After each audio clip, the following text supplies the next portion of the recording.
Simba bila kumwaga vimiminika uwanjani, bila kufanya matendo ya kichawi hatushindi. Hii ni aibu jamani, ifikie moment tuonee huruma na si mashabiki huku mtaani. Even though kwamba tunaamini kwamba tukifanya yale matendo ya kishirikina ndio matendo yanayotupa alama tatu. Sasa tunasajili ya nini? Tutafute waganga wakae golini, tutafute waganga wakae kati pale wacheze, tupate alama tatu. Yaani sasa hivi imekuwa sio siri tena. Yaani sio waoga tena. Tushazoea, yaani tushasema bana liwalo na liwe. Yaani kwenye pichi wachezaji tulionao hawawezi kupambana wakatupa alama tatu, yaani mpaka turoge.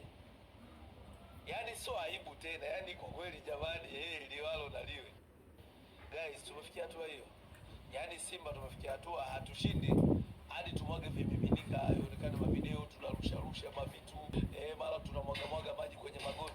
Haya mambo ya kishirikina mpaka lini guys? Yaani kuna jamaa wangu mmoja nilimuuliza hivi vitendo vinasababishwa na nini, akaniambia kutokujiamini. Yaani timu mnasajili kwa gharama lakini mchome hamjiamini.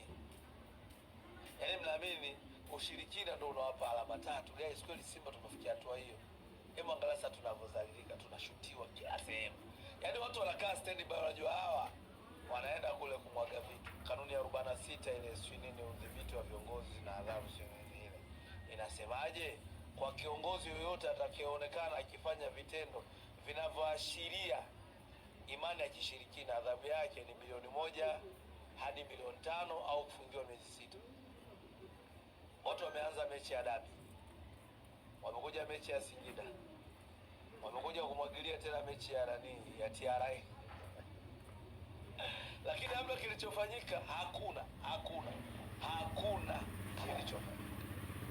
Guys, nauzonisha sana jamani, niwe kwa masikiti